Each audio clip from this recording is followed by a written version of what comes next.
Weather Channel. This is Houston. Please call Discovery and ISS for a voice check.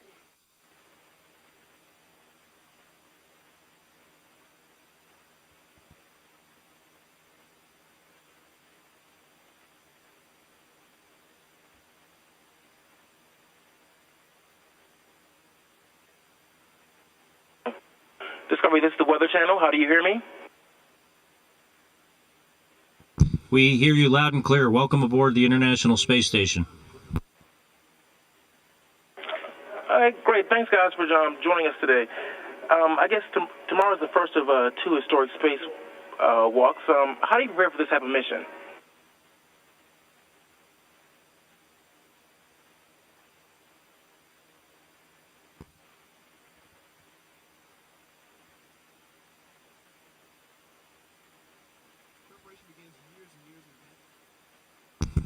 Our preparation begins years in advance when we first show up here for our candidate training. We spend time in what's called a neutral buoyancy laboratory. It's a giant pool with a one-to-one mock-up of the space station and the shuttle. We use the same suits that we use for our spacewalks in the pool, and it gives us the advantage of being able to work in where we're floating as if we're in zero gravity. Once we get a mission assigned, we actually go over the choreography of what the different tasks will be, and we'll run through those 5 or 6 times for each of our spacewalks in the pool. Okay, and let's just kind of, on a normal day, what does your day consist of?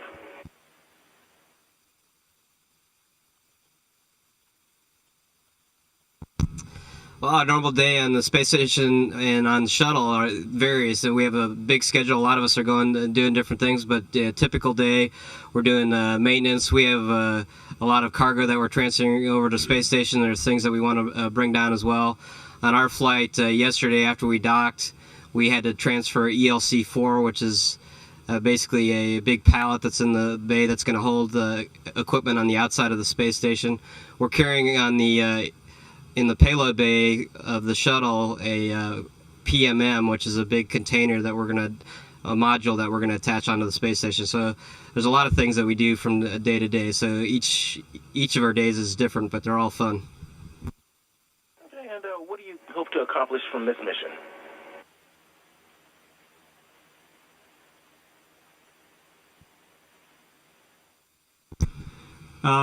Well, our primary objectives, of course, is to get up and install the Express Logistics Carrier, which we did yesterday with spares for the external space station, and deliver the permanent multi-purpose module that Eric just mentioned, which is essentially a pressurized module that will be a badly needed stowage for the space station.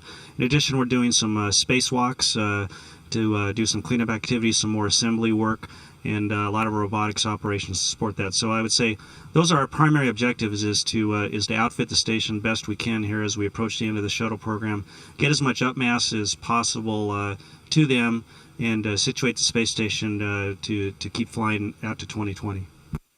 Okay, and what are some of the items you've taken on board? Any special items, kind of get you through the mission?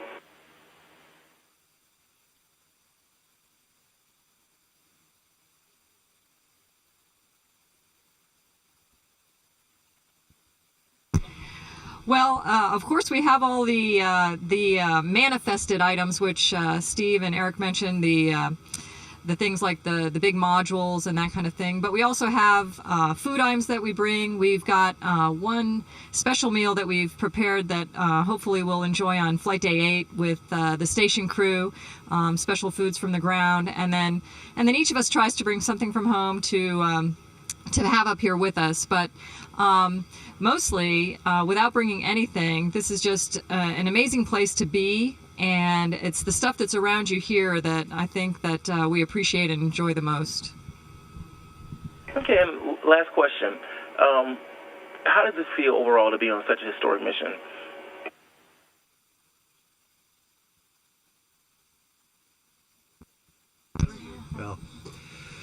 Well, I actually, Mike Barrett here, I spent 6.5 months here in 2009, and I loved it up here. I didn't want to leave.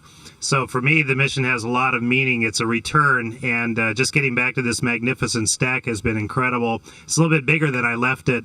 But as Steve said, we're bringing the assembly of the station to a close. We're delivering the last U.S. module up here, and then it's pretty much built, more or less. And this mission kind of marks a turning point where from now on, we're mostly using the station to get science, to get a lot of engineering know-how to hopefully enable us to go further one day. So there's a lot that we're learning up here, and it's just a magnificent place. So I think that's really the meaning of this mission to me. All right, thanks, guys. We're proud of you, and good luck.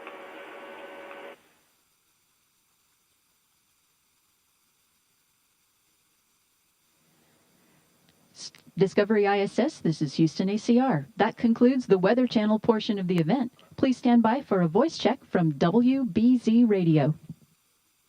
Discovery ISS, this is WBZ Radio. How do you hear me? We hear you loud and clear. Welcome aboard the International Space Station.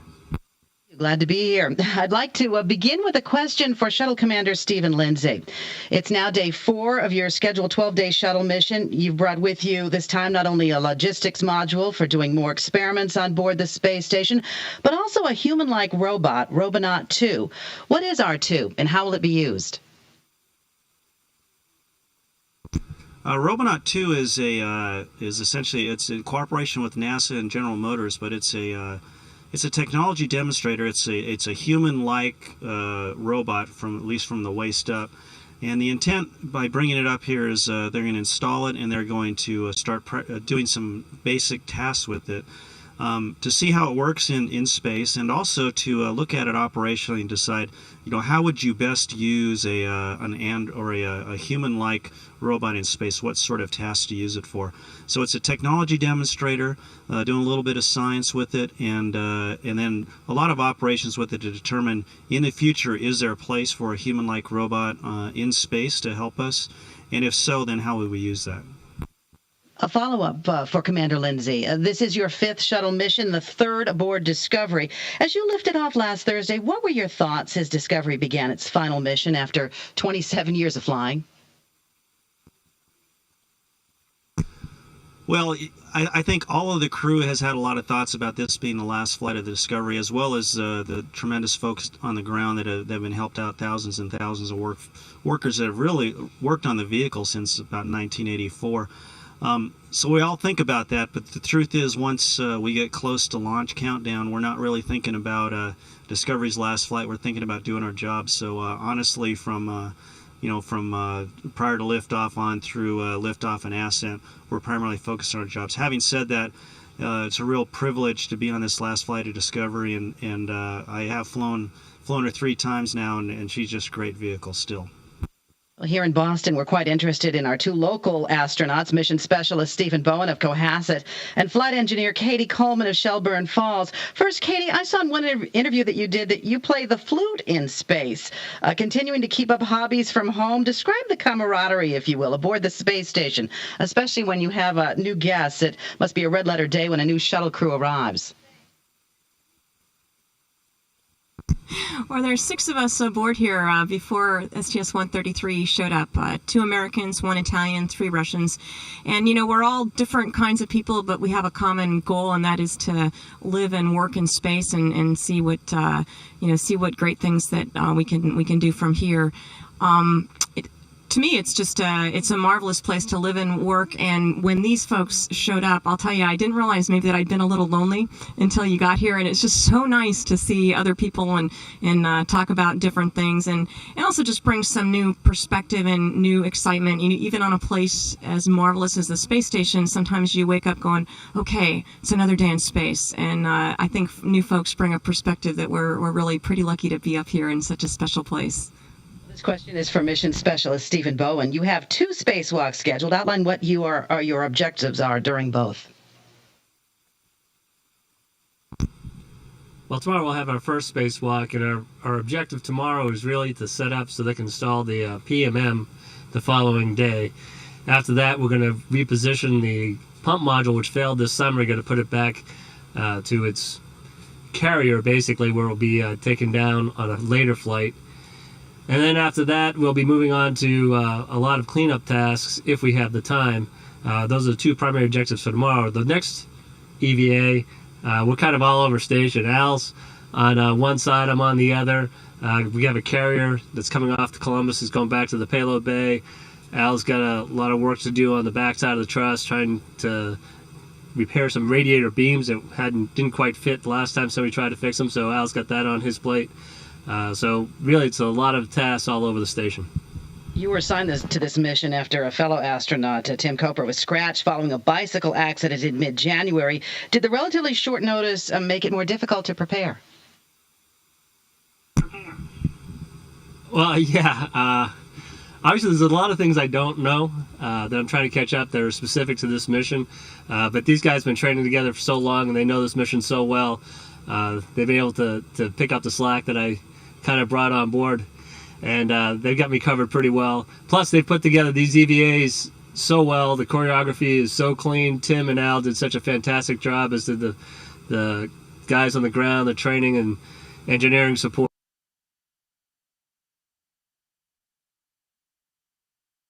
as well as Tim.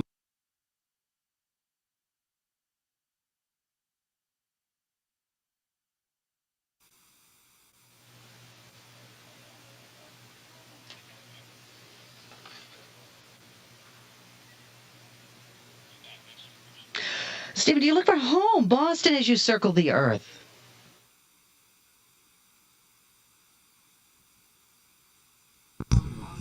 I haven't had a chance to yet on this mission, but the last mission, absolutely spent some time looking down. Got some great pictures coming up the coast that I managed to share on a couple of visits back home. On the previous mission, I was actually out EVA, and Eric was on the flight deck and called out and said, we're about to go up over Boston, but the sun's setting. So I couldn't see the ground, but it was one of those events where they could see the space station passing overhead as I was outside. So I waved down to my sister, who I know was outside, waving back up. My last question is for Shuttle Commander Stephen Lindsay. Discovery is going to be housed at the Smithsonian. You have such extensive knowledge of the shuttle. If you were going to play tour guide, what would you most want to show visitors? That's a good question. I guess what I would really want is I would want visitors to get a perspective of the shuttle like we have. To me, it's if you're going to display one of these, ideally what I like is I like an opportunity for people to be able to not only get up close and personal, look around the outside of the vehicle, but maybe take a walk through the payload bay and see what's out in the payload bay, where all the cargo that we carry, because there's not a vehicle that's ever been able to lift as much as we can into low Earth orbit, and I don't think there will be for quite some time in the future. But I also like them to be able to get on board in the mid-deck and the flight deck and experience what it's like to fly the vehicle, as well as what it's like to live in the vehicle, because we not only obviously fly it and take it up into space, but we live in it for days on end. So I guess what I'd really like is for the way to be display in such a way, and I'm not sure how to do this, such that everybody can walk through and get a sense of what it was like to fly and what it's like to live in this spacecraft in space. Well, thank you all for your time. We wish you a successful mission aboard Discovery's final flight. Thank you very much. Discovery ISS, this is Houston ACR. That concludes the WBZ radio portion of the event. Please stand by for a voice check from WSB TV. Discovery ISS, this is WSB TV. How do you hear me? We hear you loud and clear. Welcome aboard the International Space Station. It is an honor to be here. Thank you very much. It sounds like you all had a long first night on this mission. I want to hear all about that in a minute. But first, I want to ask Atlanta's hometown hero, Colonel Eric Bowe, the pilot of the shuttle, about that 360-degree backflip you performed with the shuttle before connecting to the space station. How do you practice that, and how did things look under there? Well, actually, we were really commenting. We practiced it a lot of times in the simulator, but when you see it in real life, it looks a lot different. The how big the space station is incredible. We come up to 600 feet below the space station, and then we basically just pitch around 360 degrees, and you get some really good views from the space shuttle. You see it out the front windows, out the back windows, and up through the top windows. and it's truly a sight to see. And when you add in the effect that you have the Earth going on underneath you, it's really amazing. And how did things look under there? Everything check out okay? Yeah, everything looks great, and everything's looking great on our side as well, and we're getting ready to put the PMM on here shortly. So let's add that last piece on the U.S. side, and station will be complete. Quite a move there. Commander Lindsay, what happened last night? What major milestones do you want to accomplish on this mission?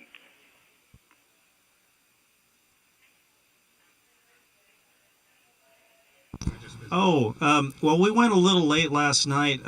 Once we got docked, and I think we docked pretty close to on time, we basically have to retract the docking ring, which brings the space station and space shuttle together so we can form a pressure seal. And it was a little misaligned, which is fairly common, so it took us a little bit longer than we expected to get fully docked and pressurized and get the hatches open. But the first activity we needed to do, the big one, was to install the Express Logistics Carrier, which is a carrier that carries external payloads on the outside of the space station and spares, things like that. So we had to install that robotically, which required what's called a double walk-off of arms, where we used both the shuttle and the station arm to do it. So it was a complex robotic scenario we had to go through. We got a late start, and as a result, we got a late finish. But we really wanted to get it done last night, and so we all elected to stay up just a little bit late to get it done. And I'm happy to say that it was successful. Wonderful news. You all look great considering that. And Colonel Bo, this is Discovery's last flight. So what's next for you, along with all the other crew members, and for the shuttle mission itself? Well, that's a great question. There's for the future after the shuttle, those things are being worked out right now. Decisions are being made on high for future vehicles. We're looking at commercial vehicles to carry astronauts up to the space station. Obviously, we'll continue coming up to the space station on board Soyuzes. As far as me personally, that's one of the things. I would love to have the chance to fly on up to space station and get the chance to live up here like Katie and Scott for up to 6 months. That would be a great opportunity, but obviously there's a lot of other people who would like to do that as well, so have to see how those things work out. It's one of the mysteries of life of an astronaut is how you get assigned to a mission. So if I'm lucky enough, I'd like to do it again. Fantastic. Well, with moves like that, I'm sure you'll get a chance. This last question to anybody who wants to chime in here, but I remember the first shuttle flight back in 1981. My 3 daughters don't. They have no idea. Do you think space travel is getting to be old news? What's next for NASA after the shuttle program is retired?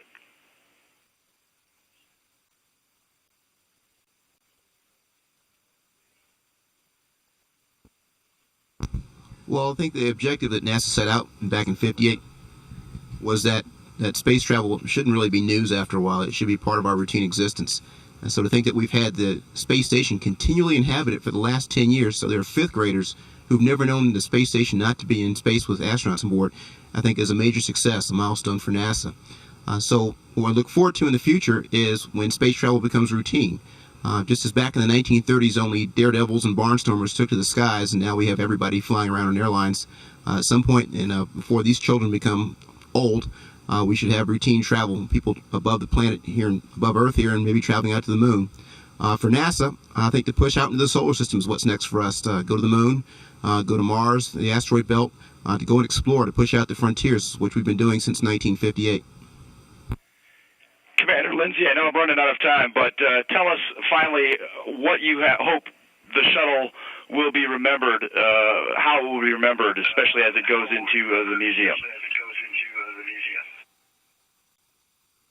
I think it's the unique thing about the shuttle is its ability to carry large payloads and people into space and back. It's been a workhorse for nearly 30 years, I guess, now, and I think what it'll be remembered for, the way I think about the shuttle, when you really look at it and what we've done with it, the space shuttle can do everything except leave low Earth orbit. It can carry payloads and people into space. We can do science with it. We dock with space stations. We turned it into orbiting laboratories. We've done extensive robotics operations as well as spacewalks with it. And so if you really look at what the shuttle can do, It can do everything you can think of pretty much in space, and it lands on a runway. And so I think the class of spacecraft we'll see in the future again someday. I don't know when, but I think it's going to be a long, long time before we see a vehicle that can lift and do as many things as the shuttle can. So I think it'll be remembered fondly as a great success and a great design that will probably be repeated in the future. Commander, Colonel, everybody on board, thank you very much. Have a safe trip home. Thank you. Enjoyed talking to you. Discovery ISS, this is Houston ACR. That concludes the WSB TV portion of the event. Please stand by for a voice check from WTVT TV. Discovery ISS, this is WTVT TV. How do you hear me? We hear you loud and clear. Welcome aboard the International Space Station. Thank you so much for having us. We really appreciate you taking out your time. First of all, what is it like knowing this is the very last mission for Discovery?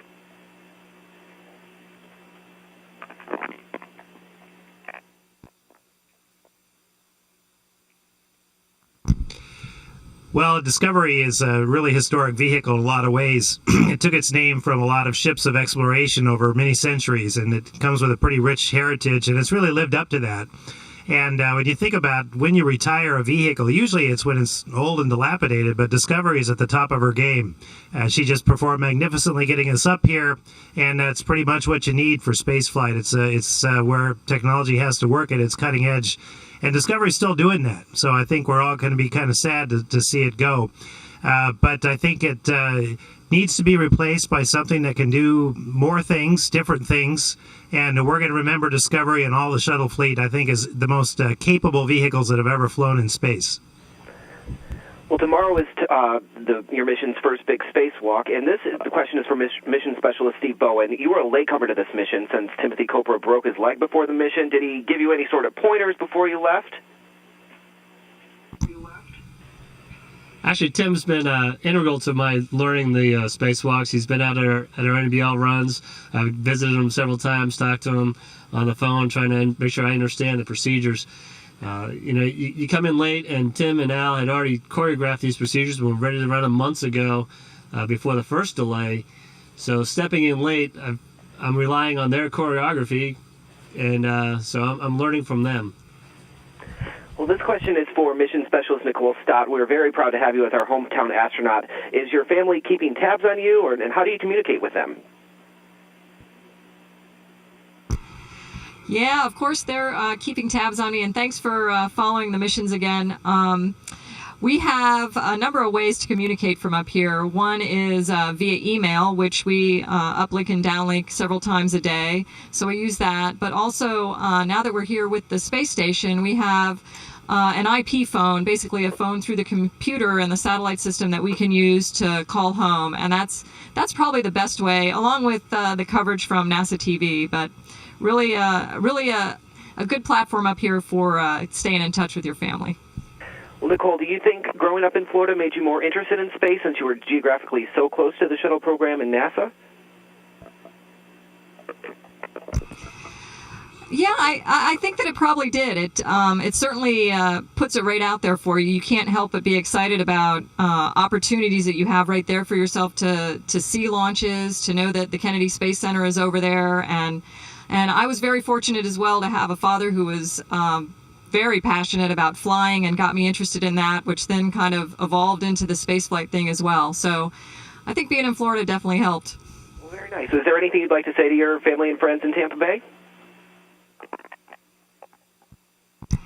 Well, I'd like to say thanks again to all of them, all of you that I know are watching launch and that will continue to follow the mission until we're safely back there with you. And we look forward to seeing you in a couple weeks, and keep an eye on NASA TV and your news station as well for what's going on up here. Oh, well, thank you very much.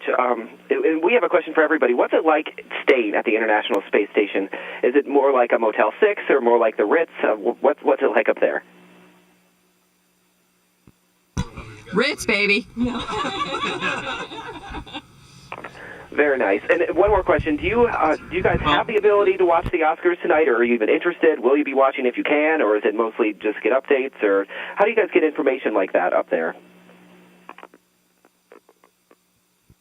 Yeah, we could actually watch it while we have the satellite coverage, which is probably about 45 minutes an hour. So if we chose to, we could have the ground send it up over a computer software program.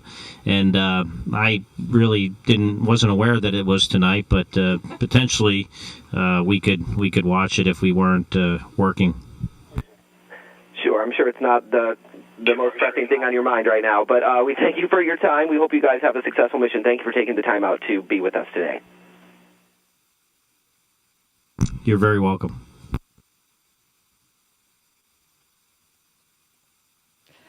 Discovery ISS. This is Houston ACR. Thank you. That concludes the event. Duffy. Here we go. And thanks to the Weather Channel, WBZ Radio, WSB TV, and WTVT TV, Discovery and ISS, we're now resuming operational audio comm.